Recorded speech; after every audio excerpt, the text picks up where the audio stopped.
Here comes the, y'all don't really want it like, here comes the, here comes the, here comes the, y'all don't really want it like, here comes the, here comes the, here comes the, y'all don't really want it like, E-double-L, I said so, I keep big bills up in my hood on the dirty like Bledsoe, ain't got no twist in my head, but I'm still dreadful, and I got plenty of bread, so I go to bed full, I'm in it to win it, I'm all in, I might call you my cuz, young blood, but we ain't kin, you think of jumping, man, you best think again, the dirty, I'm the type of man that might go broke for revenge, had some not so nice friends, kick the door off the hinge, take the door off your bins, pop up off all of your friends, man, please, this shit ain't cynical, man, no subliminal, I'm physical, financial, and mental to be a general, hey, the mama claims she want a soldier, not the type be in the tank, but in that rover,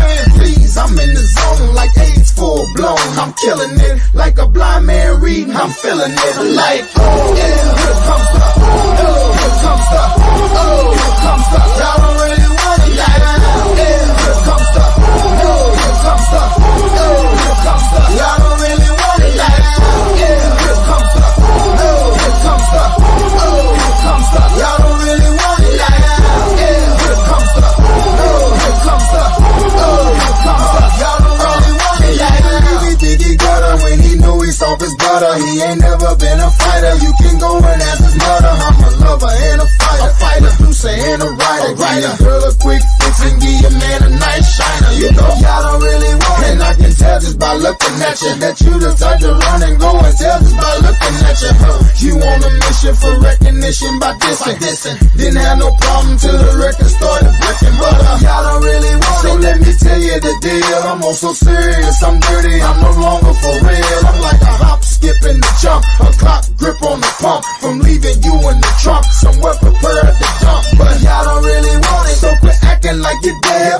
I'm looking to my right, trying to see who's left, so you better watch it before I stick to the plan, and be the next artist to run up in your stand, like, yeah, here comes the, here comes the, here comes the, y'all don't really want it, like, yeah, here comes the, here comes the, here comes the, y'all don't really want it, like, yeah, here comes the, here comes the, here comes the, y'all don't really want it, like, yeah, here comes the, here comes the, here comes the, y'all don't really want it, man, y'all don't really want it, don't really want it, y'all don't really want it with me, I know you shook, man, you ain't built for a skirt as a nigga can be, it's gon' sound like, when I'm coming, like, when I'm coming, like, when I'm coming for ya, it's gon' sound like, when I'm coming, like, when I'm coming, like, when I come for ya, it's gon' sound like,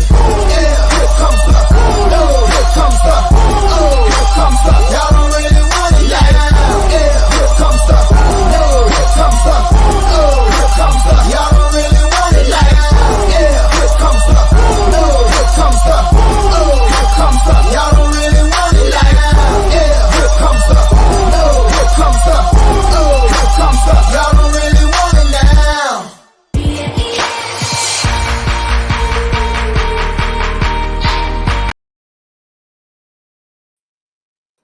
I don't know what that ending was all about. I'm going to blame Justin on that one.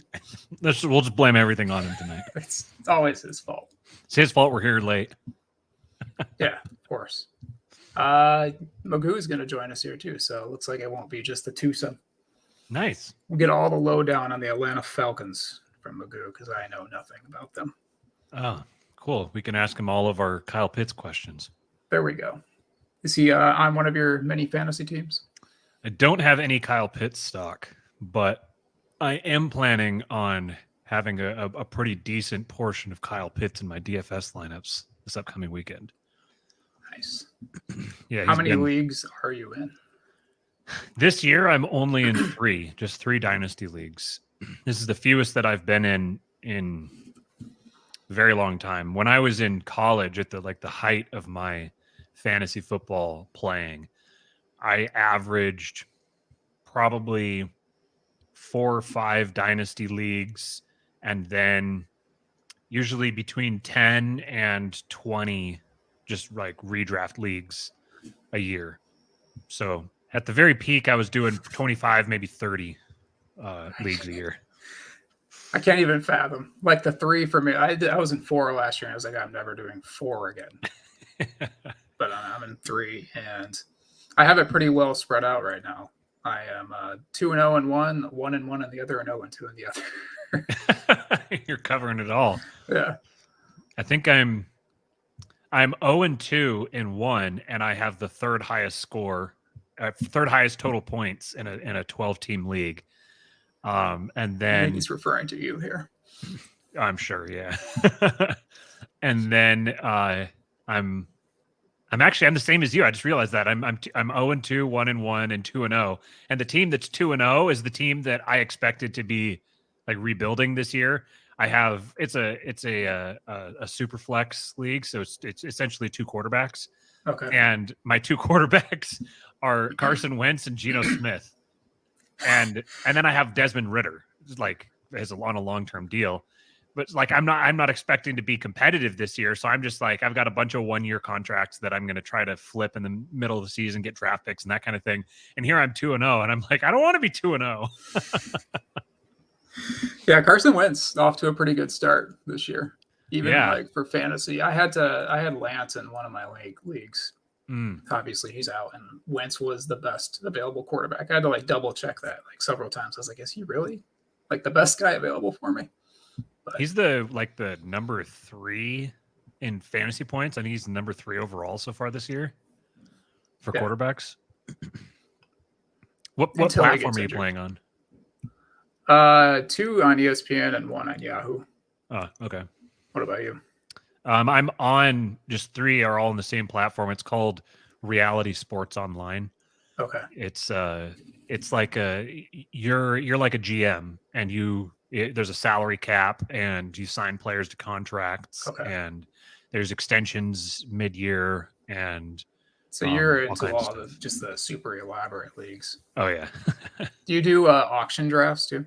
Oh yeah, I used to. That's what. So with this league here, you actually have 2 drafts every year. You have a rookie draft, which is just rookies, and it's just a snake style draft based on the rookie picks that you have, and then you can trade rookie picks and everything. So the teams that are rebuilding are trying to accumulate all the first round picks, and it's usually a 3 or 4 round rookie draft, 12 or 16 team league, and then I mean, if you get to like the 4th round of a 16-team league and you're drafting just rookies, you're drafting like undrafted free agents, and it gets pretty deep.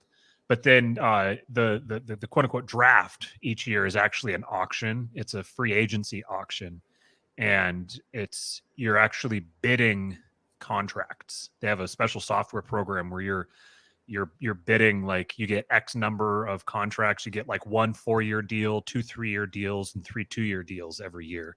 Okay. And so then you can sign players to those contracts. And so the system automatically calculates the dollar value and stuff for the contracts. But so you have to keep track of your salary cap, and you have to make sure that you don't want to sign Tom Brady to a 4-year deal. And I mean, or you can, maybe that's what you do to keep your cap low this year, and you just punt the next few years and you eat the salary when you have to cut him after he retires, or, those are the kinds of things that you think about as you're building it out. So it's a lot of fun. It's also a lot of work. That's why I'm only doing 3 of them. Yeah. I'm a very basic fantasy football player. Like this all sounds amazing, but it also sounds super time consuming. Yeah.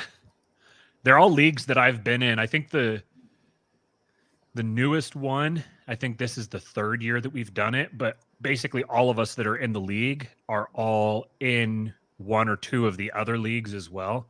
So the oldest one, I think this is the like 7th or 8th year that we've done it. And so they're ones that we've it's the same group of guys that we've been together for quite a while now.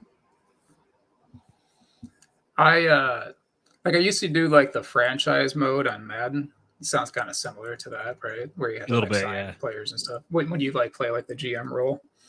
Mm-hmm. But yeah, maybe I'll look into doing that sometime. Yeah, it's a lot of fun. Sweet. It's you definitely have to get to know the league a lot deeper, because I mean our rosters are, we've got the two leagues are both 12-team leagues, and I think the rosters are like 23 or 25 man rosters. So if you do the math there, you're talking 300 plus players, 350 players deep. So like the best free agents are, I mean, we don't do defense or kickers at all because defense and kickers are retarded. The best players on the waiver wire are like, I mean, I think the best player on one of our waiver wires might be maybe like the fifth receiver for the Seahawks or something. It's like you're going pretty deep. So you have to be able to trade really. If you haven't built out a good team, then you're either packing it in and rebuilding, or you have to be good at trading to try to accumulate assets midseason. This is continuing down a rabbit trail here, but I know you're a soccer guy. Uh-huh. Is there soccer fantasy? And there is. I only do just MLS fantasy just because I don't follow the other leagues closely enough. I'd like to, but I just don't have the bandwidth to follow them closely enough. I think that MLS's fantasy is it's a little hokey. I more just do it just kind of for the fun of it. I'm in a league of 100 people or something with a bunch of friends and stuff. So, but it's pretty fun. If it's a good way to follow the league. Like if you want to kind of get to know some of the other players in the league, then it's a pretty good way to do it through fantasy. And I think that probably to do like if you did like the EPL fantasy, I think it's probably a lot more advanced than the MLS version. Okay. I would like to be more into soccer, so maybe you can convince me to be more of a soccer fan through this project of ours. If you want to be really frustrated all the time, then you should be a Galaxy fan.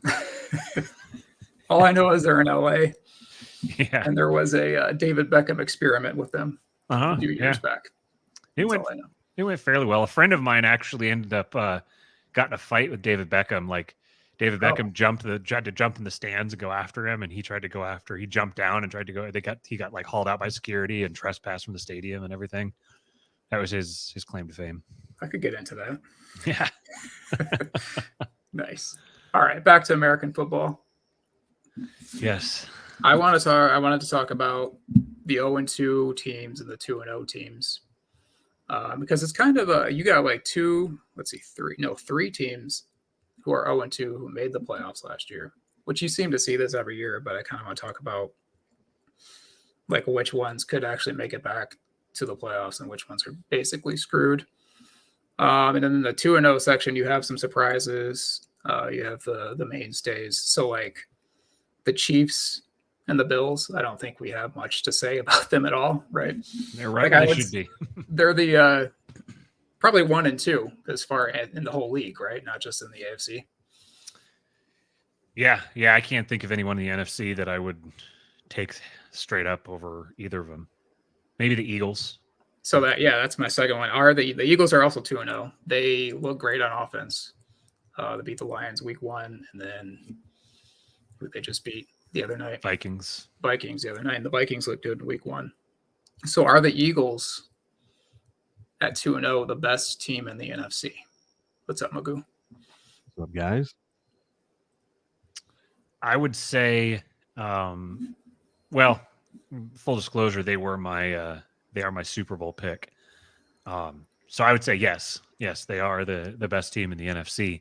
But I mean, at the same time, like I don't expect the Super Bowl pick isn't necessarily the best team all year. It's the team that gets hot at the right time. Right. You can have the team like the Cardinals last year they peaked too soon. They were like 11-2 or something, and then lost their last 4 games and then Call of Duty came out and fell apart. Yeah. So I don't necessarily, my expectation with the Eagles wasn't really that they would come out of the gates flying high, so to speak. They're the team I picked to win eventually, but I would say right now, I feel like they have to be the best team in the NFC, if for no other reason than just because the NFC just isn't that great this year. All the top tier quarterback talent essentially is in the AFC now. So the NFC is kind of the little brother syndrome now, in my opinion. Yeah, I mean, Offensively, I don't think the Eagles will struggle at all year long unless Hurts's playing style leads to him getting injured. Mm-hmm. Last year he had like 600 to 800 rushing yards, so he's not like RG3 out there where he's running every chance he gets and taking every single big hit. But his style could lead to him getting injured, and I don't know who the Eagles' backup quarterback is. I was just looking that up. Yeah, but I don't Gardner know. Minshew. Oh, well, I kind of like that guy, so maybe Yeah. he'll be okay. So I don't know. I don't know if their defense is bad. Their defense is Slay shut down Jefferson on Monday night. I thought it was a bad sign that their defense allowed, I think, 34 to the Lions in week 1, but the Lions offense actually has a pretty good pulse.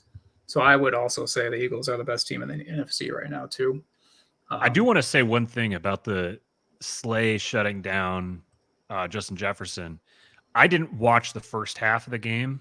I started watching the Titans-Bills game and then had to go run some errands and stuff. And I came back and watched the second half. And in the second half, it seemed like a lot more, especially the 2 picks that happened.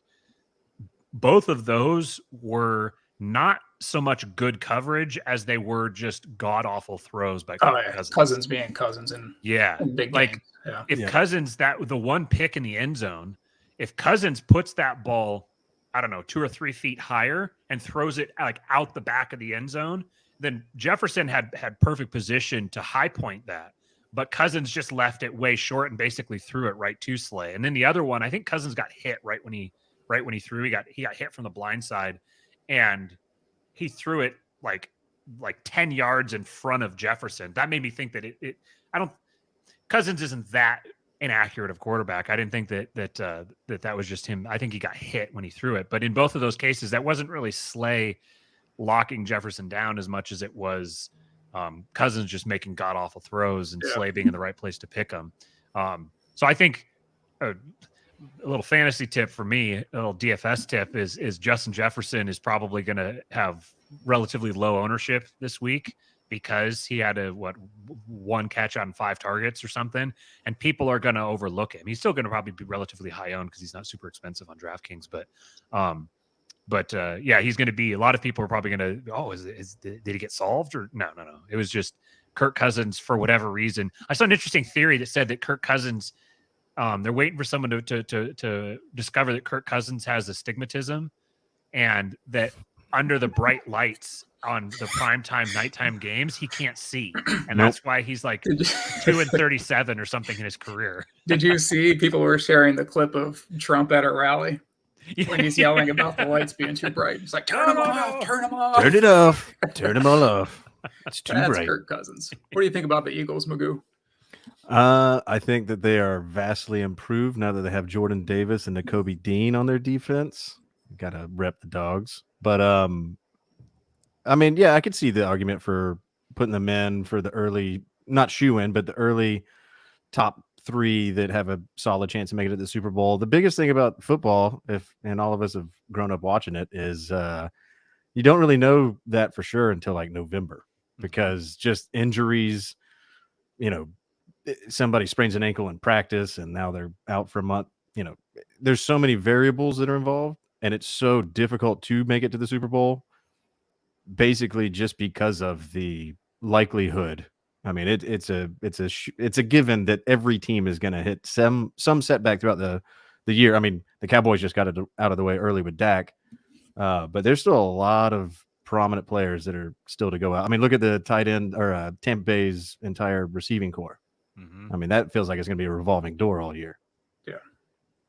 Poor Tom Brady experienced that in New England, and he's got to deal with it again in Tampa Bay. Poor Beasley fella. season. Poor Tom and his 7 rings. Yeah. Well, that's another thing. I was going to say the Packers, you can never count out Aaron Rodgers. The guy he makes his receivers good. And so if they can, if they can gel over the next 6 games, they could easily be the ones that get hot at the end of the year. Yeah, I don't know what to do with the Packers just yet. But let's talk about the Bucks, since they were mentioned at 2-0. They're also 2-0, not an impressive 2-0. I think last week I said my prediction looked pretty bad last week. I said that the Bucks were going to win by 10 or more for the first time over the Saints in the regular season since Brady's been there, and it was 3-3 going into the fourth. Yeah. I was like, well, never mind. The Saints seem to have Brady's number, but I mean, they put what was the final 20-10, something like that. I think so. Yeah. They sort of pulled away in the fourth, but the Bucks don't look impressive on offense. Their defense looks pretty legit, though. Like you mentioned, Magoo, like there's not many weapons for Brady with the whole revolving door. Mike Evans is out with he got suspended, right, for that little tuffle. Julio Jones is injured. He's questionable. I gotta just step in there real quick as a Falcons fan. I watched Julio the whole time he was in Atlanta. I was telling everybody that Atlanta should have gotten rid of Julio 2 years before they did. The guy is done. Now he might be built like just a premier athlete. He always will be, but he is not anything close to the 2013, 2012 Julio. That ship has sailed, and it's just taken the league 4 years to figure it out. I was interested the first game against the Cowboys. Who they are running end arounds with Julio. Like Julio's not really like an end around guy. It's because they don't know what they have in Russell Gage yet. Okay, I was wondering if that was like get him involved because maybe he can't create the separation that he used to be able to. There's no telling. There's no telling. It He could didn't be look to Tom. me like he didn't look to me like he'd lost a step so much as his issues really from, I mean, not being a Falcons fan, not following it super closely, but kind of from a distance, it's soft tissue stuff that just won't go away. It just lingers and lingers and lingers and lingers. It's durability. He doesn't have that. Yeah. So that's gonna compromise your explosiveness and because I mean just naturally, if you've ever had some kind of soft tissue injury, sprain your ankle or pull a hamstring or something like that, you get a little ginger with it, and then you have to overcome the mental hurdle that says, yeah, I can trust this body part again. I can push off, I can flex, I can max out, and you can get back to your instinctive, like when you're 20 and you're bulletproof and you're just instinctively jumping and diving and all that kind of stuff. Once you begin getting injured and you have to start, you get that little voice in the back of your head that says, you can't quite push it quite that far, then it will affect your explosiveness, your change of direction, that kind of thing a little bit.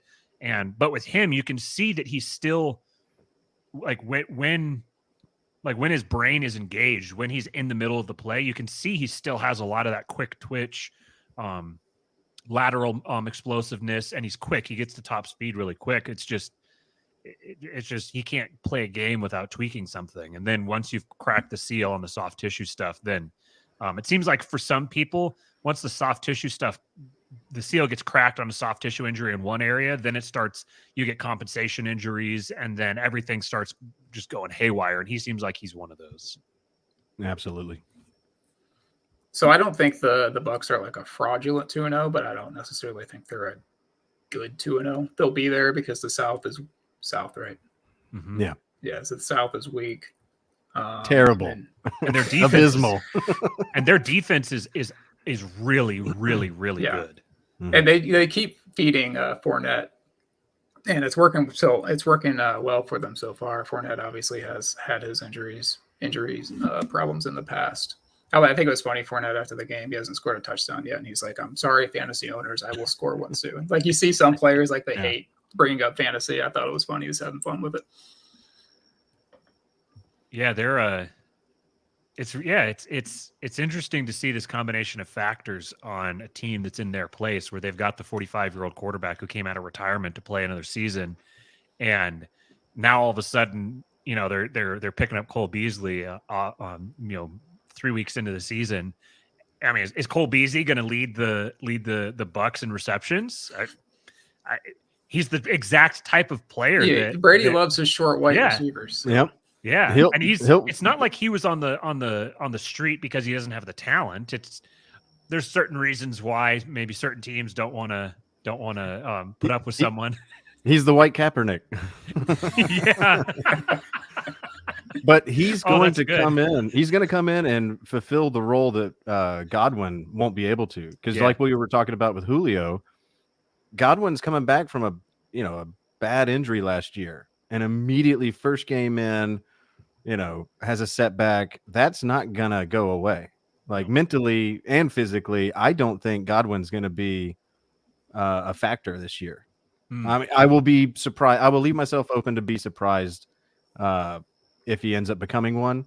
But yeah, I totally see Beasley coming in and being his little Amendola. I can Yeah. see that. And the last thing on the Bucks, after their win against the Cowboys, I thought Brady looked relieved to be on the football field, and then last week he's breaking stuff on the sidelines and starting fights. So and now he's getting every Wednesday off for Veteran Wednesday. He's got So as I don't many know what he wants. broken Microsoft Edges as he's got rings. I think he's shooting to increase the numbers of at least one of those. Did you The see Saints the seem to bring picture out of the him? worst. Did you see the picture of him that was going around, like standing at the post game? He's kind of making like a funny face, and his face looks like super long and thin. And he's kind of scowling, and someone said he looks like someone tried to draw Kevin Bacon from memory. Yeah. He doesn't look healthy to me compared to what we've grown accustomed to seeing him. Like, he looks emaciated to a degree. I mean, and I don't know if that's going to have any effect on his on-field play. It's Tom Brady, so probably not, but I don't know. It's kind of like when you see Joe Biden and you're like, wait, that looks like a different Joe Biden. It looks like a different Tom Brady. I don't know that I like you comparing Brady to Biden, but I guess I'll let it pass.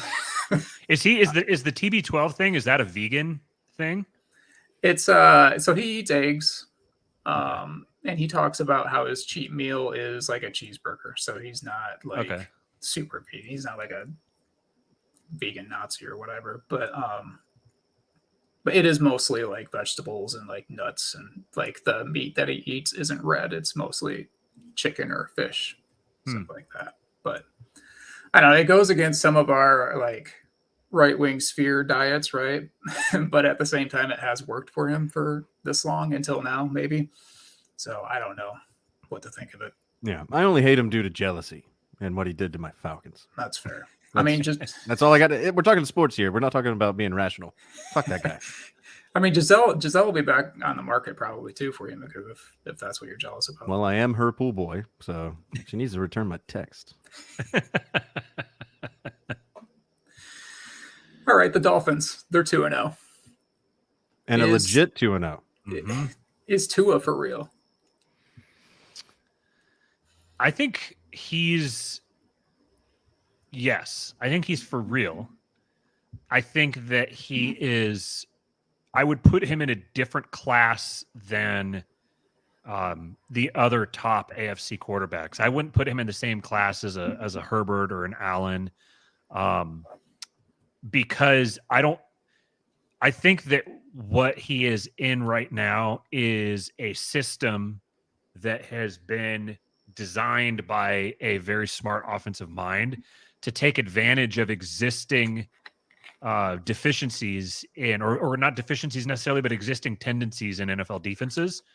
And it's kind of akin to like the Warriors coming out and just launching threes, and the league not being set up to deal with that. And that happens to fit his skill set well. And he's got the talent around him. I mean, you've got track stars running nines at defenses that are like, oh, fuck, I can't, like that's going to alter the league. And it's going to take a while for the league to come around and adjust to that. And so it's not, I would say it's not necessarily pure raw talent where he's just overwhelming defenses in the way that an Allen or a Herbert or even like Jalen Hurts. Those guys have, I think they have another level that they can get to where they can transcend their scheme in a way that I don't see yet with Tua. The question with him is going to be, is he going to burn hot for the first half of the season? And then as the league begins to adjust to Miami's approach, then what happens then? It'll be interesting because their running game is with Chase Edmonds and Raheem Mostert. Neither one of those guys has been particularly durable, especially Mostert.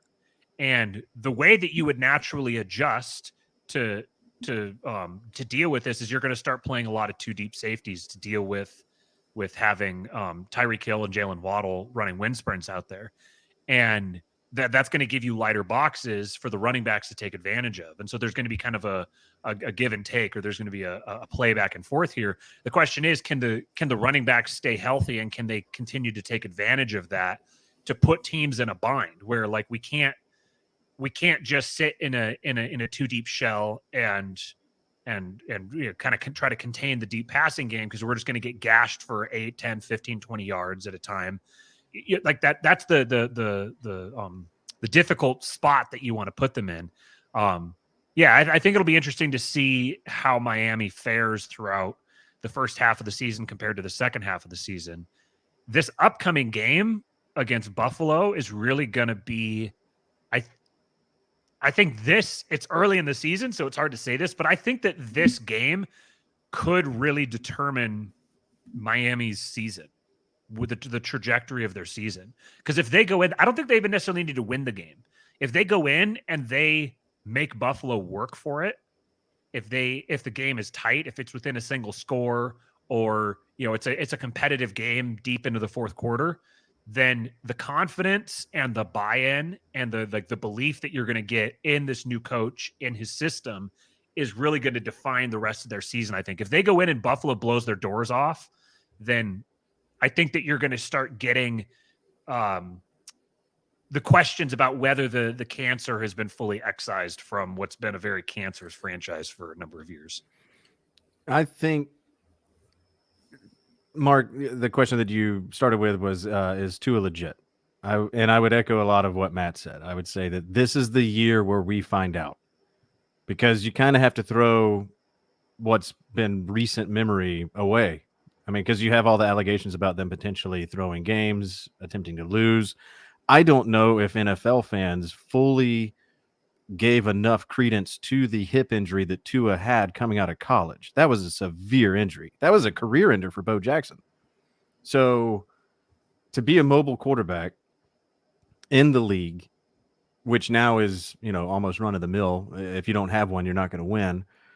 I don't think Tua's had an actual full legit season where he's been fully healthy with weapons and with people that believe in him, that actually want him to win, to see what he can actually do. So I think this is his real first opportunity at proving what he is. I would like to see them get Gesicki more involved. One of your fantasy teams? Nope. But I want to see more well-rounded offensive play, not just fast guys run far and I throw it far. I want to see him, because he's going to need to do that if he's even going to make Buffalo work. Is the game in Buffalo, by the way? I believe it is. I think it is. Yeah. So if he's able to just keep it within 10 points, I think that will show a lot this early in the season. I think that what's happened and what Buffalo has made very apparent is that this early in the year, they let you know what that other team is going to be. Tennessee is done. They are a dumpster fire this year. And you know that. And I feel confident saying that going forward. So you're not going to win the Super Bowl in September, but you can definitely find out who's not going to make it there. That I will stand behind. And the best teams will prove that when they go up against some of the lesser teams. So you'll find out if Miami's 2-0 is legit or not, I think, this weekend. I don't think they'll win the game, but I think that this will be a big step moving forward to see if Miami can actually go back to like having some expectations around them. So it actually is in Miami, the game. Okay. And what's well, then I throw all that out the window, Tua by a million. No, I still stand by it all, because I think Buffalo's show travels. I think that the talent they have and their scheme and the way that they operate, I think that is a traveling circus that will destroy just about anything they run against. The only time Buffalo didn't travel was when they played in New England last year in that super crazy snowstorm where Mac Jones threw the ball 3 times and the Patriots won 14-7. Oh yeah, I remember that game. It was a very wild game. Yeah, you can always throw one away. Yeah. The Dolphins are interesting because they started off 0 for whatever last year. Looked terrible. And then they were 0-8. And then they went on a late winning streak, and I was actually kind of surprised that they were 1-7 and then ended 7-1. Yeah. or add one for the 17th game or whatever. But So yeah, I was I do remember surprised that. they fired Flores and they acted like an idiot. So I was happy that they did. But they brought in an offensive guy, right? So this is all about Tua for them. Mm-hmm. Like it feels like that. Like, well, just backing up your guys' point on Tua. But yeah, I think I picked them to finish second in the East. They're not overtaking the Bills. Even if they lose this game, I think you could still see them go like 9-8, 10-7, possibly. Well, in the AFC, that's hard to even get a wild card spot with like a 9-8 record, but possibly sneak in with one of those records. We talked about Hurts already. It's just an interesting question though, based on Hurts and Tua, which based off of like their history at Bama, with Tua overtaking Hurts. They've both broken my hearts. I hate them both, but I respect their play now that they're in the league. Who do you think ends up with a better career? Probably Hurts, because I think Philly is just, they're not surrounded in so much off the field BS. They have a very robust and committed fandom. I mean, obscenely. The Dolphins, I mean, unless you're talking to somebody that just remembers 72 and Marino and that kind of thing, I don't think that the Dolphins fans are going to push it as hard as the Philly fans will expect it. And if Jalen stays an Eagle and Tua stays a Dolphin, I could see where Jalen will probably have, just a slight uptick on him. I thought in college Jalen was the better quarterback until Tua came in and just acted, out of this world. But a lot of times that's moot once you get to the league. I mean, where did Josh Allen play? Wyoming or something like that? Yeah. So my hatred for both of them stems from college, but I see their professional abilities very differently. I think Jalen is far more athletic because he didn't have the hip injury, and I think that Tua is still finding out if he can be mobile. Tua's a lefty, and that just fucks with me. Yeah. You rarely ever see that work out in the league. Did you see the video going around on Twitter where someone mirror imaged it and made it look like he was a righty, and then everyone was like, "Oh wow, actually his delivery doesn't seem that bad once he's a righty." And then someone took Tom Brady and flipped him, so he's a lefty, and he looks like he's got the most awkward, looping, slow, over the top delivery. Yeah, it looked exactly like Tim Tebow. Yeah, yeah. I forgot about both of them breaking your hearts because it was Jalen starts all year, and then Tua comes in halftime of the national championship. There was a winning touchdown, and then SEC championship the next year. Jalen comes in after Tua gets injured. You nailed it. Georgia was up like 28-14 at that point. Some things I forget. Like I don't recognize the numbers 2, 8, and 3 in a series. I don't like. There's a lot of. A lot of people study numerology and they think there's like magic behind 33 or 13. I sent Larry Johnson a text, but he hasn't responded yet. He might come on our show. We talk about stuff that you like. Hell yeah. I was just looking at Miami's. I mean, not to make this a Dolphin show, but I was just looking at Miami's schedule. And so they've got the Bills at home. Then they travel to the Bengals. Then they travel to the Jets. Then they host the Vikings and Steelers. Then they travel to the Lions and they travel to the Bears. So that gets them 1, 2, 3, 4, 5, 6, 7, 8, 9. So that's a little over halfway through the season. They could lose half of those games. Yeah. They could also, I could tell myself a story where they win all of them. Yeah. Because it's not a hard schedule, and it's kind of a weird season. Like it's still kind of, there's a lot of teams that are like are the Lions good or bad? Are the Vikings good or bad? You got to get the Lions out of Detroit to fully determine that. Yeah. I mean, what a way to open a season. Both, first 2 games at home after, being Americans' darling on HBO. Interesting to see what they become.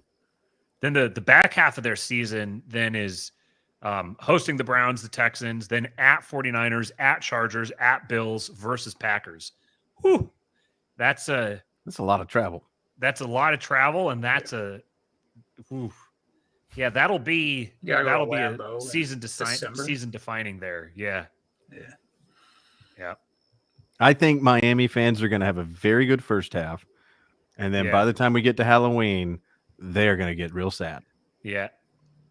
I can Yeah. see that. I mean, if they win half of those games, that would be really impressive. Yeah. And I don't think they're going to win half of those games. No, I'm with you. He says sad, so let's go to the 0-2 teams and let's start with the team on your shirt there. Hell yeah. Close loss to the Rams. They're doing exactly what I want them to do. Get me points in fantasy, make it entertaining, and lose. They don't need to start fucking it up with an upset against the Rams. The team in the Super Bowl. Let's give the city of Atlanta all this unnecessary hope because I don't know what's wrong with my team's fan base. I think it's like PTSD that's evolved into very different coping mechanisms where people still find a way to have hope in this team, much less like a very accelerated version. The only thing that's keeping them back from having hope is the fact that Kyle Pitts can't catch more than 2 passes in any game. That's holding down the hope right now. But I actually need Kyle to like step it up because I do have him in fantasy. That's what I wanted to ask you about. Like, what's going on? Why is he's like got the highest route participation? Mm-hmm. He's got like the highest snap percentage, and yet It's the quarterback. Okay, it's just 100% the quarterback. Yeah. I'll say this. It's 50-50 quarterback and Arthur Smith. Arthur Smith has, for whatever reason, thinks that he's still coaching the Titans where he can have a running game. This is Atlanta. We don't have running backs. We have a running back that we have a wide receiver moonlighting as a running back. He's been pretty good at it for the last 2 years too. But he's also getting up there in age. Like last year was an anomaly. We all know that. You can't expect a second year like just like that. He was a get out of jail free card. He saved a lot of people. Otherwise, we should have been shut out 48-0. But the Kyle Pitts thing is the coaching staff doesn't have schemes around him. I think he was targeted 5 times or something like that. Last game only caught 2. So where were the other 3? Either he's not good at catching or the quarterback's not good at locating. I would put it more on the quarterback because if I'm to believe all the hype that he's the highest skilled tight end in the history of the game since Tony Gonzalez, then it has to be somebody other than him. And there's only 2 immediate people that you can blame. And I don't blame Kyle Pitts because I want to. He was a Florida Gator. I fucking hate Florida. But he's also a Falcon. So I'm kind of stuck in a weird conundrum. I got to support this guy. And I think that we are 2 losses away from the Desmond Ridder show. And I think that once that happens, and that could happen within the next 3 games easily, I think that once that happens, you will see Kyle Pitts come to life. I think that Drake London is solidified as our number 1. Tight end's rookie quarterback's best friend. Yeah, because he's going to need somebody to dump it off to. And if you have Kyle Pitts somewhere in the flats, there you go. Coming across the middle, just throw it up. If you're in the red zone, throw it at the crossbar. He will go get it. I don't understand why this is so difficult. I don't see enough teams doing this. But no, to answer your question in a shorter fashion, it's 100% the coach not scheming plays for him, and it's the quarterback running for his life. And probably accuracy issues because he's Mariota and he sat on the bench forever. So I assume you want to keep losing for drafting position. Absolutely. I'm rooting for that. You got Desmond Ridder this past draft. Mm-hmm. Is there somebody in college that let me ask you this way. Is there a Georgia defender you're hoping for there at the top of the draft? Well, I don't know how many Georgia defenders we have coming out in this year's draft because we got our entire defense drafted last year. Oh, there is Will Anderson from Alabama. Would you take him? Fuck that guy. We have we have Nolan Smith, who's an edge rusher that'll be coming out. We do have Jalen Carter. I want Jalen Carter. He is a nose tackle, right up the gut guy. He's the best player on our team even last year, from talking about Georgia. I want Jalen Carter because if you can get me Grady Jarrett and Lorenzo Carter and Jalen Carter and, then we have to start building up our fronts. That's the one thing that we have just totally negated. It's like, let's have an awesome secondary, but nobody that can get to the quarterback or stop the run. They've done it from the outside in, and I never understand that. Especially getting a new GM, wiping the office clean, and getting all new people from coaches and GM, why are you drafting Drake London in the first round and not going directly for linemen, trading for linemen? Build up your lines. It isn't. Look at the Cincinnati Bengals. You think they wish they had a freaking line right now? This isn't difficult. Football is not difficult. You need big guys up front. To Matt's point earlier, Darius Slay doesn't have 2 interceptions if you don't get a pass rush on Kirk Cousins. Mm-hmm. There you go. Anything else on the Falcons? I got nothing on them. So do you think that Ritter is the future? He's going to be, whether I want him to be or not. So I'd like to go ahead and just see what that looks like. Looking kind of similar to the San Francisco situation, where I thought they put Trey Lance out there hoping he would be the guy that they drafted him to be. It sucks that his leg didn't agree, but it's a good thing they had Garoppolo. Mm-hmm. So why not go ahead and wheel Ritter out there? I mean, they did it with Burrow. Seeing rookies start in the NFL isn't unheard of. Mm-hmm. So why don't throw him out there? Now, third round rookies. Now. There's a very short list of third round rookies who have started and been good from the jump. I believe Russell Wilson was around that round, right? Interesting. No, I'm 1,000,000% on board with throw Ritter out there, keep Mariota as the backup, because you're not winning.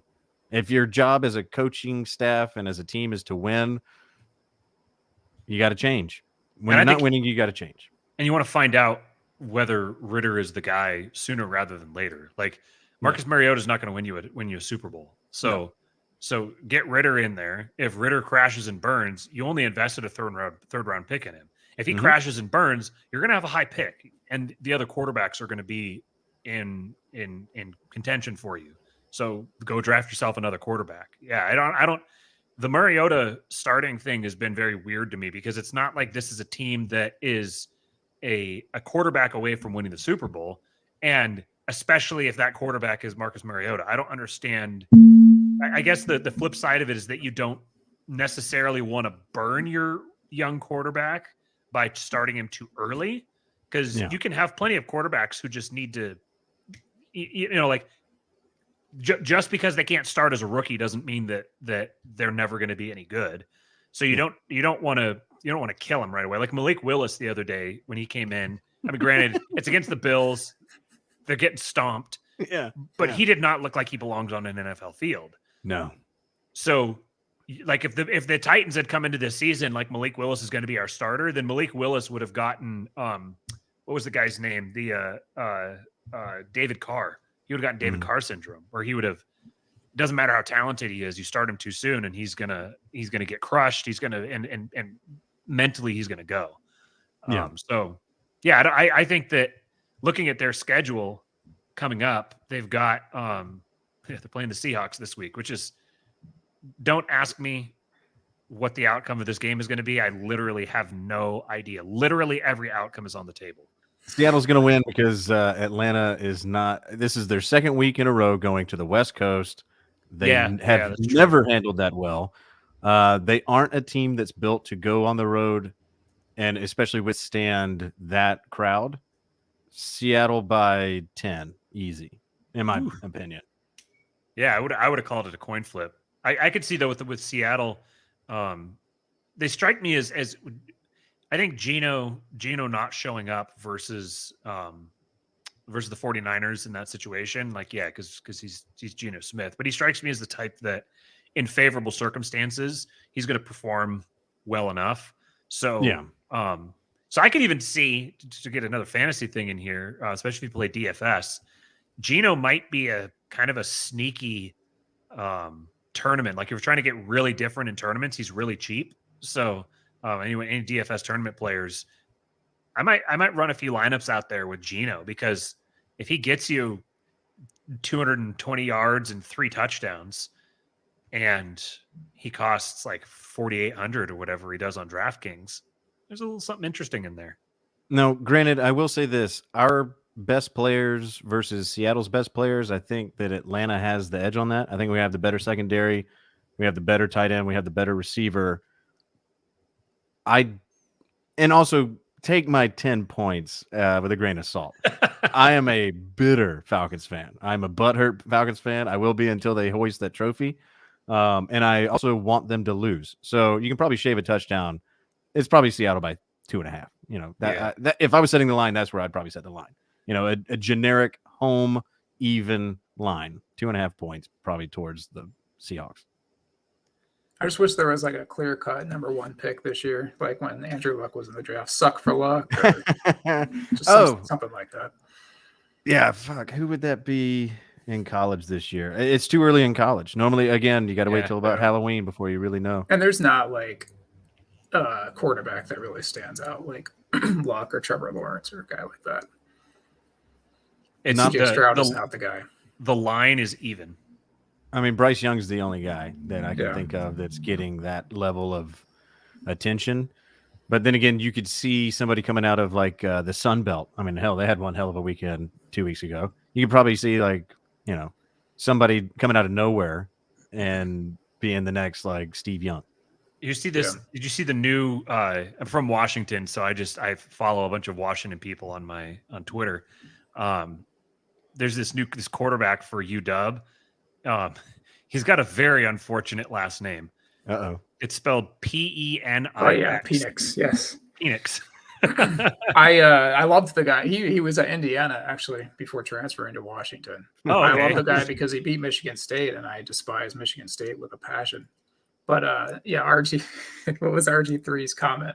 He was commentating on the game, and there was a snap infraction. He called it a snap premature ejaculation. Yeah. Nice. He knows what he's doing. He does. But just like Mark Sanchez in the Atlanta game was saying, oh, he cleared out faster than a teenager erasing his internet search history. And it's like, what the hell's going on here? Are we talking football anymore? There you go. Am I the only one that sees Penix as like some like lefty trying to talk about a Latino's penis? Latinx Phoenix. Hell yeah. Get the taco truck ready. I'm ready. I didn't see it until now, and now I'll never not see it. Well, that's what I'm here for. Appreciate it. The Titans were brought up. They're also 0-2. They were the number 1 seed in the AFC last year, which was in itself, I mean, even Titans fans knew it was a fraud last year, right? They had to have. Their division is the only thing working in their favor because it sucks. Yeah, but I don't think the Colts send their regards. I still don't think we're going to see a turnaround from the Titans. No, and I mean Taylor Lewan is out for the season. Is that confirmed? Everything I'm seeing says that the source close to him says that he's done. I'd heard the same. I just didn't know if that had already come out through all the channels yet. I don't think the team has officially confirmed it yet, but I agree with you. If that's true, they are, because you see what happens with Derrick Henry. If you get to him before he gets to the line, it is sad. He is not. Well, how can I say this? He's not mobile. It's weird. He's like the stiffest running back in the history of stiff running backs, which has been always working in his favor. But you always have to take a flyer on any player coming back from injury. You know, he got injured last year. Mm-hmm. Mentally, does that take him from a 4.9 40 to a 5.2? And does that take him just that much longer to even get to the line? And are the holes already closed up by then? Like, these are questions. And so far, the answers that I've seen him provide aren't going great at all. And he is their team. You stop him, the Titans are they're watching football in January. Yeah. Mm-hmm. And Tannehill looks like his goose is cooked. He looks like the Miami version of himself. Yeah. Right. Yeah. That whole team is just, it's even in a weak division. That's the funny thing, is that the division is so weak that like who's gonna win this division, and how many wins are they gonna have? I think it's your Jaguars. Yeah, I mean the Jags, they're trending that way. It's first right now, but like, how many wins do you think? Like, I don't think be like a 9-win team, right? It's right, like a bunch of 9 and 8, 8 and 9 teams. So just like the NFC South. right, you're going to have a lot of reason to hold on. And like from the Yeah. team's perspective, like, oh, we don't want to go to the rookie quarterback yet because look, we're only 3 games out of first place with 7 games left to play. You know, like it's that division is a dumpster fire. I think Vrabel is a good coach. So I mean, if any coach could do it, it's him. It pains me to say that he's an Ohio State guy. Although I don't know if you guys heard the story of when he was a defensive assistant at Ohio State when Urban Meyer was there, and Urban was mad about something on the defensive side of the ball, and in a game or in the locker room after the game, Vrabel threw Urban Meyer up against the wall. I'm starting to like him more. Yeah, so like, that's one Buckeye that I'm okay with. Well, and I hate Urban doubly because he was a Buckeye and a Gator, and also probably serial rapist for all that I know. Yeah, so Team Vrabel. I think I might be turning a corner. But it is interesting how polar opposite the AFC South is from the AFC West. And conversely, the NFC West versus the NFC South. Like, it's parity. Yeah. AFC West, the Raiders also made the playoffs last year, but they're 0-2. Can they turn it around? Is that why Buck's not on the show? He's like, I've had it. When he said he wasn't going to show up, I said that he's hiding in shame because Kyler Murray stole his happiness. And there was this. Yeah. I've seen games like that and typically they exist in college where it's just like, oh, the momentum is so on one side that this other team that should have not even been put in the situation if they just held onto their lead has no chance of winning. And that was exactly where I was watching the end of the Raiders-Cardinals game, just watching how the momentum shifted. Even though it was on the road for the Cardinals, it's not that far away. You know, Vegas and Phoenix, I've made that drive. It's a very boring drive, by the way. But I just saw it. And I was like, there's no way the Cardinals are going to lose. The second that they got that 2-point conversion to tie it up to then take it to overtime, if you could have bet right then, I would have said everything on the Cardinals. It was just gone from the Raiders, which is not a good sign, especially at home. For this thing here, I actually would defend the way Oakland played this. You actually want to keep Kyler Murray in the pocket. Like, you don't want him scrambling to the left or the right. And if you bring like an end on his blind side, he always does that thing where he kind of flips around and rolls to his left. And that's almost like a sure touchdown run for him, or he's just going to like toss it for a short, like 3-yard touchdown or 2-point conversion in this case. So I don't think the Raiders actually screwed it up on that play. It's just Kyler just didn't contain him. Yeah, Kyler making a great play. It's weird to me that Kyler hasn't been running more this year. I don't know if they're protecting him. I don't know if he's injured. I don't know if they're trying to be different. I don't know what it is, but like Kyler Murray's not Kyler Murray if he's not running 8, 10, 12, 15 times a game. That's what really unlocks that offense. And I mean, especially now James Conner, if James Conner can't start this next week, then I feel like he's going to have to run more. And I feel like that can only make them better. That the ending of that game reminded me of the Seahawks against the Packers in the playoffs. Remember the game where Russ threw like 4 picks and like almost every single one of them bounced off of Jermaine Kearse's hands. And it was like a minute and a half left and they were down by 2 scores. And I can't remember all the details, but like they scored a fake punt touchdown and then they went for 2. And Russ did that same thing, like scrambling, running around, and then just heaved it straight up in the air. Mm-hmm. And Luke Wilson came down with it and dove across the line. And they ended up going to overtime, and then he threw the touchdown pass to Jermaine Kearse. And that was the NFC Championship game. That took him to the Super Bowl. But that's what that reminded me of. Kearse also made that insane catch in the Super Bowl, right? Where it's like on his back or something. That was right before the pick. Right before the play. Yep. Yeah. It was just odd to see a game that was so in hand. You know, I thought coming back from a deficit that large, 23 points or whatever, was like super rare. Apparently it's not so rare. But it like I said, I totally agree with you, Matt. Once Kyler starts getting around and running around, it's a totally different ball game. You know, I grew up, or didn't grow up. I was in college, but I spent a lot of money going to games when Michael Vick was king shit here in Atlanta, and that's exactly what he did. It's the only reason why the Falcons even made it to the playoffs in the early 2000s is because the offense went through him. Our wins went through him. Much like Kyler, Michael Vick also hated studying the playbook. He didn't want to put in the work. He came out and admitted after he came, He out had of side prison, projects he was working on then. well, those dogs won't kill themselves. But He's an after he came back, entrepreneur. yeah. After he came back from prison and was an Eagle, he said, "Yeah, I really regret my lack of interest in the game itself, studying it when I was in Atlanta." And they were like, "Well, could you please explain?" He was like, "Yeah, I didn't. Why look at a playbook? Because as soon as it breaks down, I'm just going to run."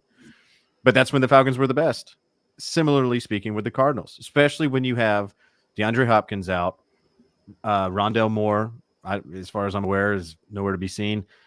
What I was kind of surprised at is that him and Hollywood Brown aren't hooking up more. Like, who's this dude? sorry, Justin. But who's this Dortch guy? Like, I've never heard of this dude, and now he's only gotten 4 targets in the first game, 5 targets in the second game, but he's catching everything that's in his area, and he's doing more with it than Hollywood Brown is. Like, I don't even know what the Cardinals are right now. They are.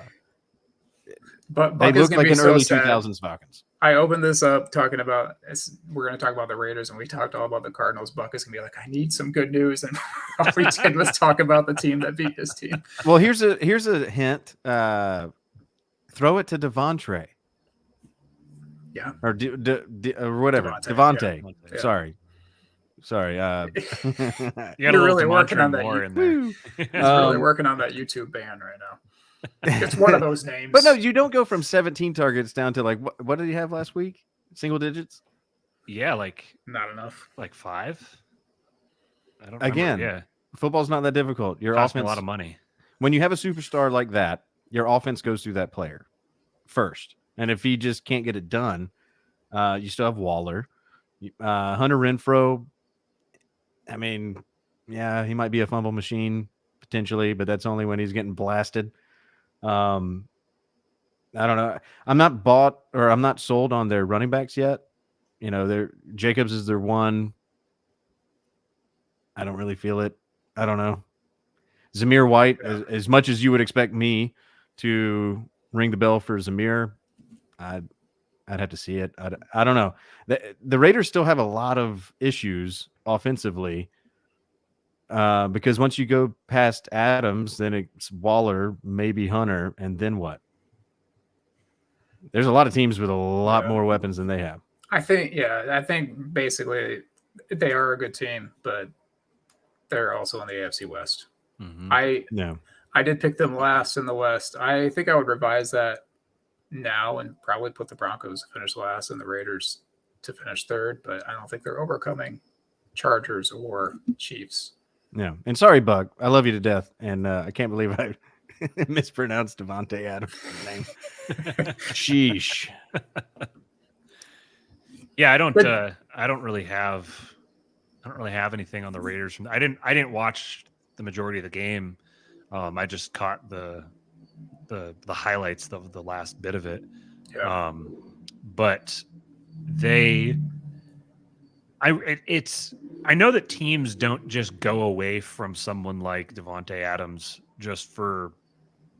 they don't just forget to throw to him. Like there's got to be a deeper story there. I don't know whether did Arizona just figure out how to lock him up just right, or was he sick? Did he have a stomach bug and just wasn't feeling it? I don't know. Either way, I don't expect it to continue. And I expect that going forward, he's going to be back to the Devontae Adams as usual. If he's not, then they're in deep doo-doo because their entire ethos is Carr to Adams and Waller. Like that's how you construct that team. You construct that team because that passing offense is going to carry you through. And if it's not, then yeah, like Josh Jacobs is not an elite tier running back. He never really has been, and he definitely isn't now. He's good. He's a fine starter, but he's not going to carry your team.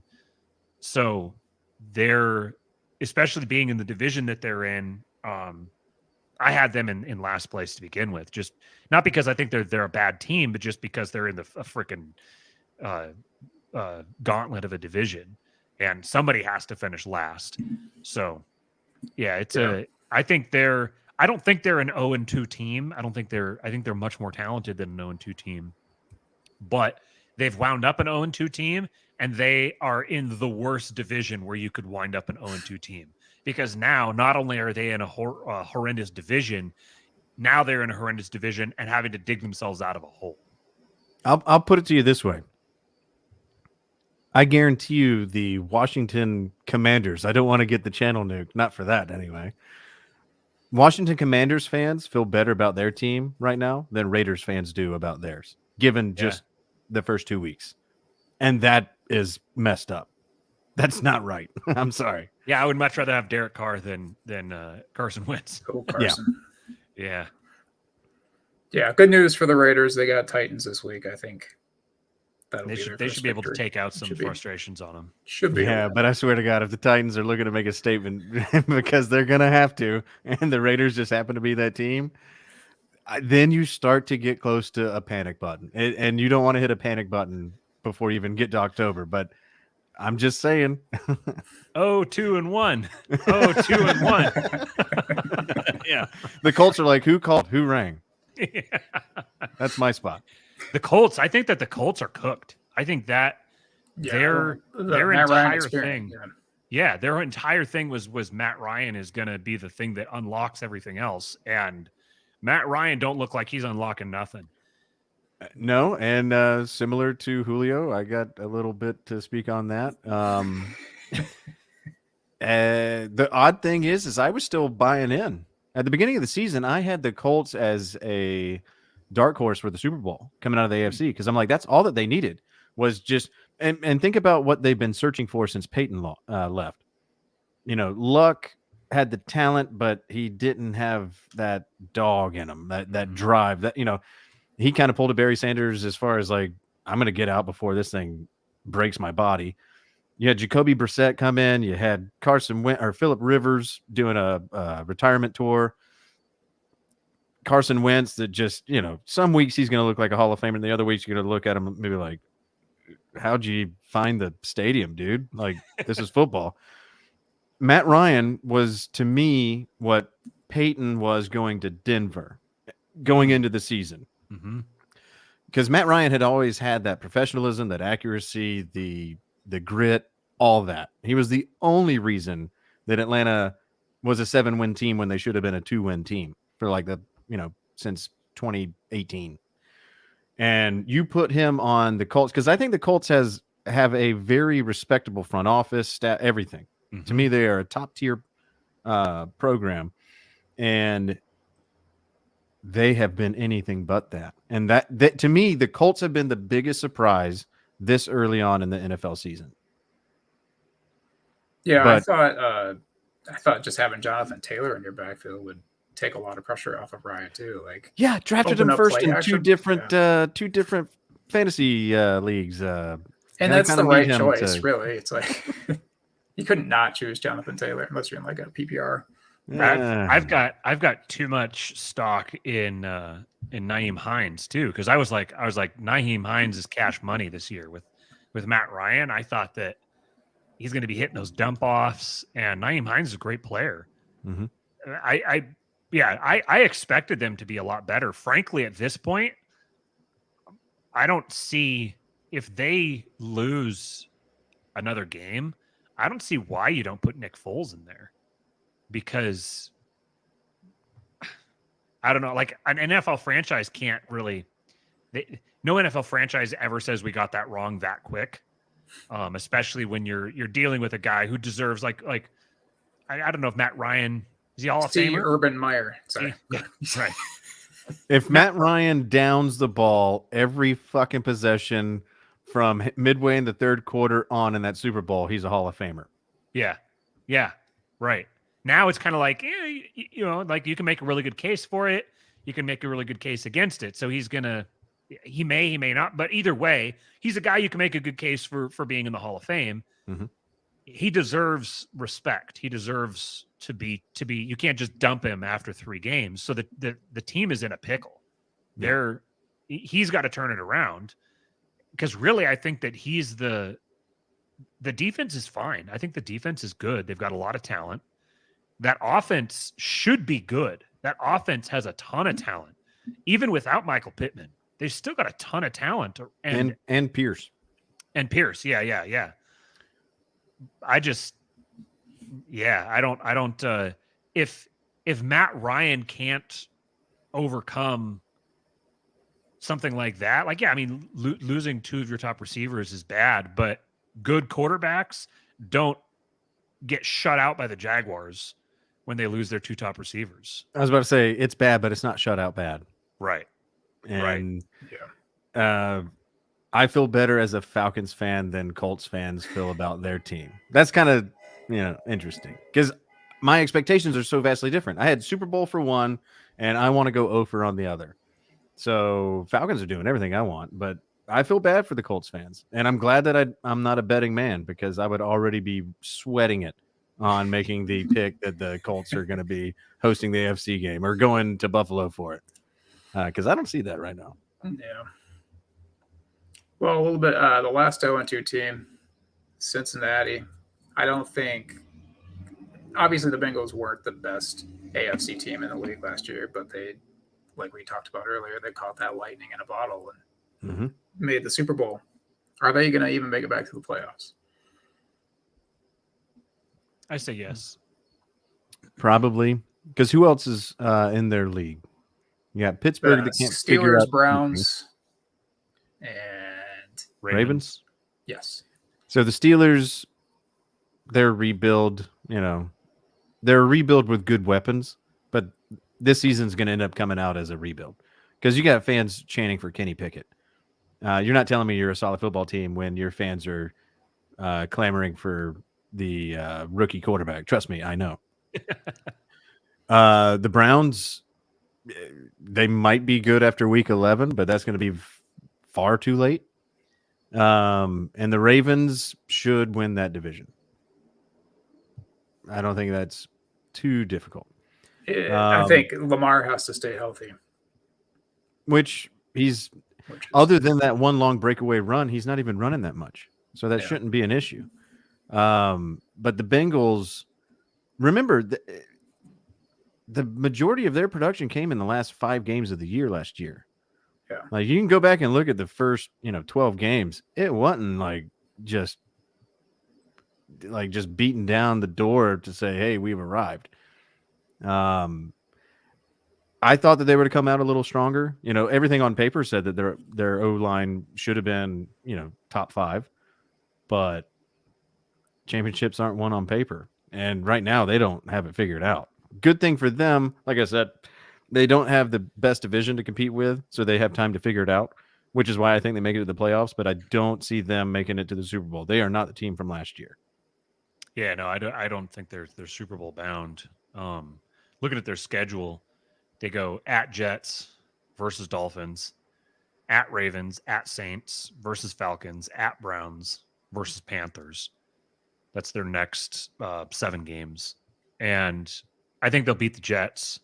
I think the Dolphins are going to be a good team for them, because their offense needs to get synced up. I think that's their biggest issue. They invested a lot in the offensive line, and it hasn't panned out. Both teams could score in the 40s in that game. Yeah, I think that's probably going to be a pretty big shootout game, and I think that's kind of what they need to get kickstarted, get some offensive gelling going. Then they're going to play the Ravens.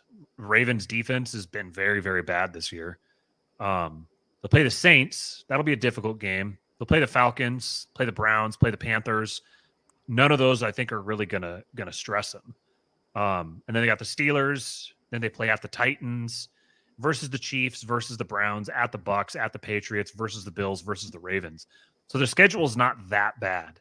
I think that they're a playoff team, but I think they're probably a wild card team. And at this point, and probably not. I mean, obviously, you can't really predict down to a granular level this far out, but they don't strike me as a team that's really going to make a run.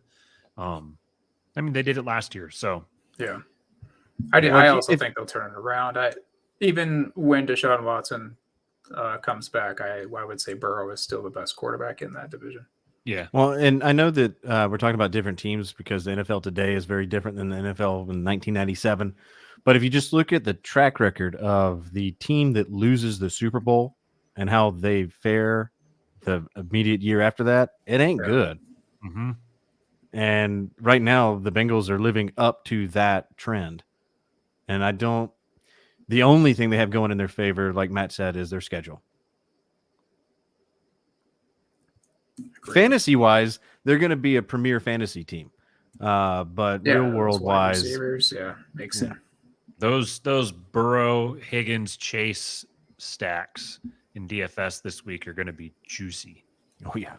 Yeah. So I realized I skipped over two teams, one in the 2-0 section and one in the 0-2 section. I forgot about the Giants being 2-0. I think it's because I consider them a fraud. Yeah, you guys. Yeah, they played the Titans and the Panthers. Yeah.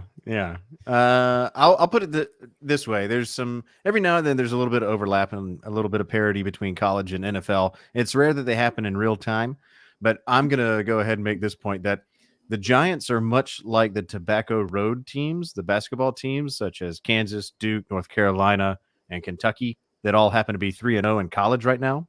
It's the first time I think that that's ever happened in recorded history. The Giants are living that life. They have no business being 2-0. They won't sustain it. They shouldn't even have it.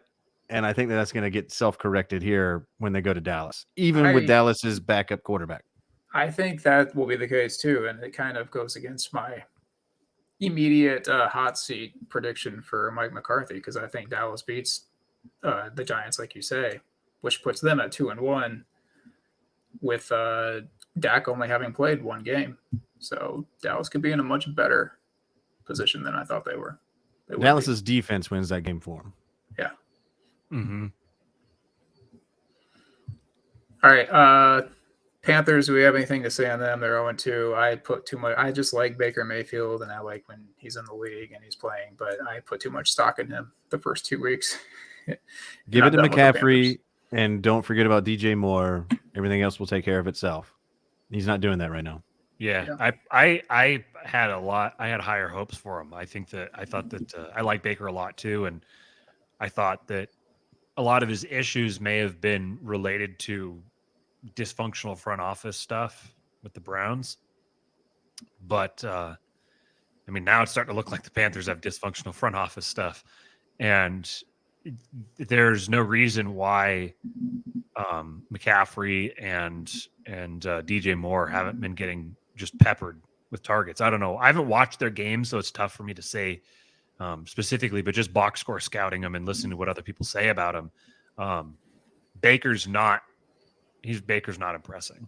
And I mean, the NFL is a quarterback driven league. If your quarterback's not impressing, then your team's not going to impress. So until he's able to turn it around, I don't see him. The Bucs and the Saints are both ahead of him. They've both got very good defenses, and he's got to play them multiple times through the rest of the season.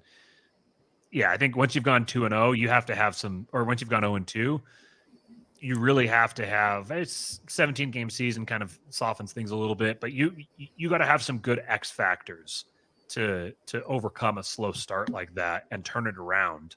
And then you really need a division that you can be competitive in.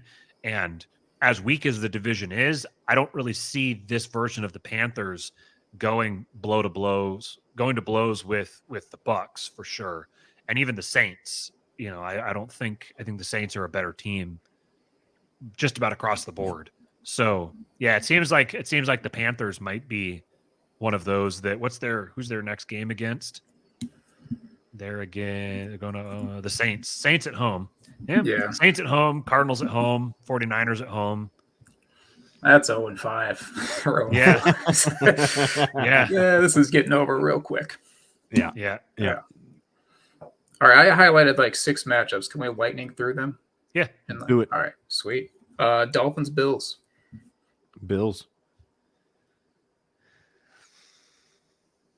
That's all I got. Bills are going to win. I don't even have a point spread because it could be anything. I got Bills. Dolphins. I got Bills too. In a high scoring affair. They're not going to get blown out like the Titans were. I'll take the Dolphins. Nice. Jags, Chargers is interesting to me because I think the Chargers are a top 5, top 8 team in the league, but I could see the Jags pulling off a bit of an upset here and making them 1-2. If That Herbert's said, still true. if Herbert's still hurt, I'm taking the Jags because I think that they're starting to do something pretty cool. If Herbert plays, it's the Jags by more than a touchdown. Chargers. Sorry. Yeah, that same here. Yeah, I'm glad I don't have to lock my picks until game day because this one here I have this exact same take. If it's Chase Daniel out there, then I'm going to take the Jags by a decent margin. If the game is in Jacksonville, no, it's in LA. They don't really have home games. Yeah, Jacksonville traveling to the West Coast is tough. Yeah, it's if Chase Daniel starts, then I'll take the Jags. If Herbert starts, then I'll take the Chargers. This game might only be interesting to me for proximity reasons, but Vikings Lions. That's gonna be a fun game. I was about to say so it's I not wouldn't just undersell cool. that. I think that's going to be one of the best games of the weekend. It's a coin flip to me, and I would never have thought I would say that at the beginning of the year, especially with how the Vikings just played, much less how strong the Lions have played. I think you got one team that has exceeded all expectations. You have another team that just underwhelmed on a national stage. So that's going to cause the right environment for overreaction. Pro Lions. I think the Vikings will rebound and self-correct in this game. Sorry, Lions. I got Vikings too, just because they're at home. They're a 6-point favorite. I think the Lions will cover that though. Yeah. I take the Vikings, but the Lions to cover. Jefferson will bounce back and have a Jefferson game, I think. This might be the highest scoring game on the slate, which of course means that it's going to wind up being like 9-6. Yeah, of course. It's a field goal battle. Battle of the kickers. Rams, Cards. Where's the game? Yeah. At Cardinals. I think I'll take the Rams. I think if the Cardinals come out with last season's offense, if the Cardinals come out and Kyler is running a lot, if I'll put it this way, if Kyler has here, let me look something up here real quick. Look at their past 2 box scores. I want to see how many rushing attempts Kyler had. How do I see this? Kyler. While you're looking it up, I think I'm going with the Rams. I think Stafford finally has an interception-less game. That's a big ask. This is a big ask. But I will also, while he's looking that up, I'll also say Rams, mainly because Connor's likely still going to be injured. His injuries, he's not known for coming back quickly after being injured for any reason. So you have question marks at the running back position. You still have question marks around the receivers. I'm not a firm believer in Zach Ertz. I think his best days are far behind him. Kyler is your only chance. The Rams, I think the Rams are still good, no matter what you think of them after week 1. So yeah, that's why. I'm going to say that if Kyler runs more than 10 times in the game, then the Cardinals will win. If he runs less than 10 times, the Rams will win. And I'll actually lock in an actual pick before game time. But that's what I'll say for now. Nice. I don't know. Aaron Donald hears you and he's like, "Oh, okay, all right." Packers, Bucks. Fuck that guy. Packers going to the Bucks. I don't think that Aaron Rodgers as good as he is, will be able to take that show on the road. They need more time to get the gel mix between the receivers and Aaron. Tampa's defense is too legit. Oh my God, too legit to quit. They're too good for the Packers' dual-headed running attack to be the winning factor. I don't like the Bucks. I don't like most everything that's going on in Tampa Bay, but I think they win this game. I think Brady throws for 3 touchdowns and he breaks 0 Surface Pros, and the Bucks win this game. I wanted to see what the line is here. Yeah, it's got to be Bucks favored by Bucks less by than a 1. touchdown. Holy Bucks by 1. shit. So you're saying there's a chance? I was going to pick the Bucks. I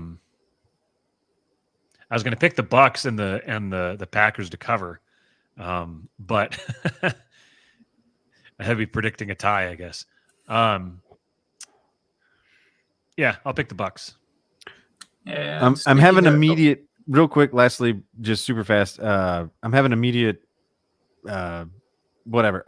I'm going to choose the Packers because that team has far less injuries and question marks as far as who's going to take the field. So, yeah, I'm changing it now that I heard that it's a 1-point line. Yeah, I'm with Justin. Now I know he's a Packers fan. Yeah, he's kind of. Ooh. They have a good looking helmet. Their colors are a little funny, but Packers.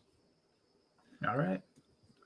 Well, I Make was going to Justin say, think he has speaking of friends. Bucks, but now it doesn't sound as good since we went. Yeah. Packers. Speaking of Buck, though, just for Uh-huh. his sanity, Raiders, Titans. Who's Raiders. winning the game? Raiders. Raiders. I don't care where Raiders. they're playing. I think the Raiders. Yeah, I was joking about the Titans showing up to make a point. I don't believe in them at all. Raiders are still too far. They're too good. If All right. I'll say this, if the Raiders, I just open up their thing. It says a lengthy Raiders injury report on Wednesday as Las Vegas prepares for the Titans. Son of a If- bitch. If the Raiders drop this game, then we need to pour one out for Buck because it's going to be an issue. It Lockhart's says, going to be on fire, yeah. and he's not going to be putting him out.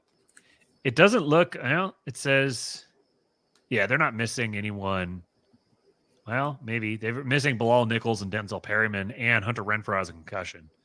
So they had Chandler Jones missed practice as well, but it says non-injury related. It was rest. So yeah, Yeah, if they lose, we might open this show with like a funeral intro next week. So that could be a slow starting wearing all game. That could black. be a low scoring game, is what I'm seeing. yeah. I would take the under, whatever it is. I would take the under on this one because it's going to be Raiders on the road. They're playing at Tennessee, but I think they're a significantly better team, and the quarterback is better. That's a big part of it. And did you see the first game against the Giants? Did you see Derrick Henry get absolutely decleated? Just Yeah. knocked. Yeah, by Tay Crowder, our former Georgia Bulldog linebacker. Imagine that. Huh. Yeah. That was a little Georgia Alabama hatred coming out. Yeah. He took out some frustrations on him. Yeah. I've never seen Derrick Henry tackled like that. Me neither. Yeah, that's why I was like, "Eeh." Coming out like Yeah, that. after that injury, yeah. That's psychologically that's got to be rough. Just I looking loved at the DVOA on Football Outsiders, Tennessee 32nd behind Indianapolis. They are 29th in offensive DVOA, 29th in defensive DVOA, 30th in special teams DVOA. That's you want to avoid all things Titans yeah. for the foreseeable future until they Jeez. prove otherwise. The Rams are 29th, Arizona's 28th, and Seattle's 26th. San Francisco is 10th. Good Lord. Which their Super Bowl odds went up after Lance's injury. Oh Which man, I mean, it makes sense to me, but it's still Yeah, kinda I can wild. see that. I can easily see that. But that's also what makes the early part of NFL so much fun because you have overreaction to things that Yeah. come November, come Thanksgiving, the things we're talking about now, that we've witnessed over 2 weeks will be not even a distant memory. You won't even remember the first 2 weeks. Mm-hmm. Thanks a lot, fellas. And everything I've said tonight will be even that much dumber. We can go back and erase it if you want. Nah, it's Or cool. YouTube will. Well, yeah. Do it for us. If you guys got other stuff that you want to plug, then go ahead and do that now. Kick it, Matt. Yeah, you can. This is the only place where I do anything really sports related. I have a sports related Twitter, but I'm going to keep that private for now. For politics stuff, you can get me at Real King Pilled on Twitter, and then King Pilled on YouTube. Hell yeah.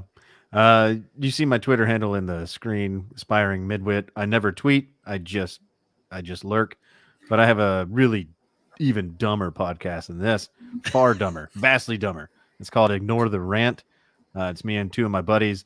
None of them are on Twitter. None of them are politically anything. They've never heard of Dave Smith or I don't know, fill in the blank of anything else.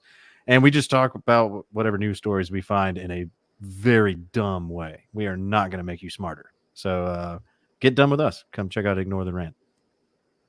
Yeah, you can find me on Substack, markmetz.substack.com. You can also find me with this clown here on the Morning After Show, which is also on YouTube, Monday, Wednesday, Friday, 8:30 Eastern Time, and you'll find Magoo lurking in the comments as well, like the midwit that he is.